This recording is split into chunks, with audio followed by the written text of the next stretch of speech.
முதல் வாசகம். கடவுள் எவரையும் சோதிப்பதில்லை.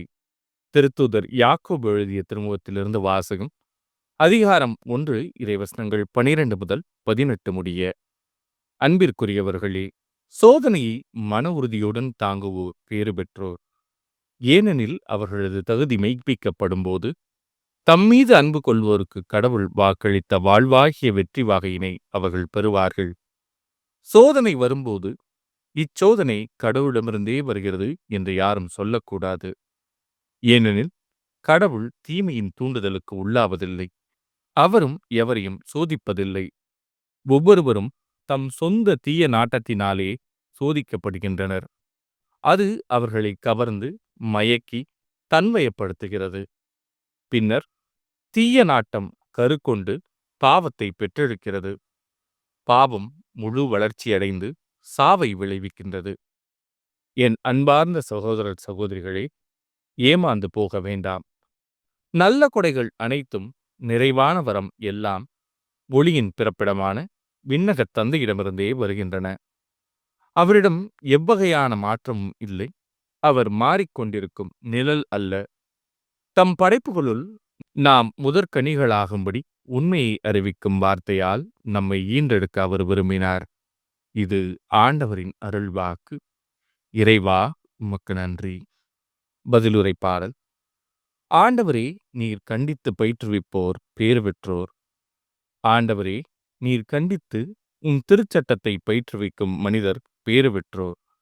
அவர்களின் துன்ப நாள்களில் அவர்களுக்கு அமைதி அளிப்பீர். ஆண்டவரே, நீர் கண்டித்து பயிற்றுவிப்போர் பேறு பெற்றோர். ஆண்டவர் தம் மக்களை தள்ளிவிடார். தம் உரிமை சொத்தாம் அவர்களை கைவிடார். தீர்ப்பு வழங்கும் முறையில் மீண்டும் நீதி நிலவும். நேரிய மனத்தினர் அதன் வழி நடப்பர். ஆண்டவரே, நீர் கண்டித்து பயிற்றுவிப்போர் பேறு பெற்றோர்.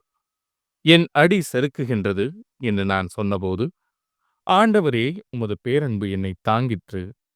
என் மனத்தில் கவலைகள் பெருகும்போது என் உள்ளத்தை உமது ஆறுதல் மகிழ்விக்கின்றது.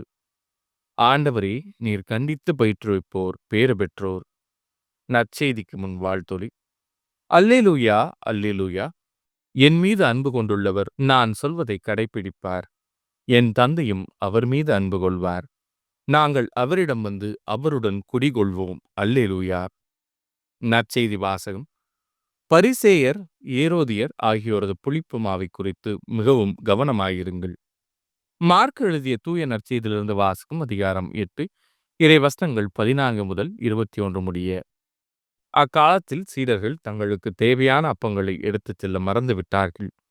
படகில் அவர்களிடம் ஓர் அப்பம் மட்டுமே இருந்தது. அப்பொழுது இயேசு, பரிசேயர், ஏரோதியர் ஆகியோரது புளிப்பு மாவை குறித்து மிகவும் கவனமாயிருங்கள் என்று அவர்களுக்கு கட்டளையிட்டார். அவர்களோ தங்களிடம் அப்பம் இல்லையே என்று ஒருவரோடு ஒருவர் பேசிக் கொண்டிருந்தார்கள். இதை அறிந்த இயேசு அவர்களை நோக்கி, நீங்கள் உங்களிடம் அப்பம் இல்லை என ஏன் பேசிக் கொள்கிறீர்கள்? இன்னுமா உணராமலும் புரிந்து கொள்ளாமலும் இருக்கிறீர்கள்?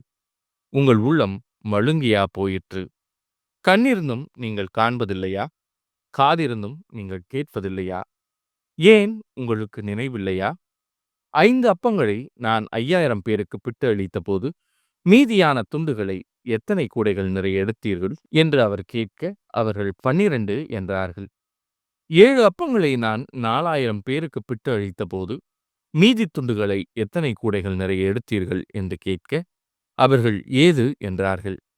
மேலும் அவர் அவர்களை நோக்கி, இன்னும் உங்களுக்கு புரியவில்லையா என்று கேட்டார்.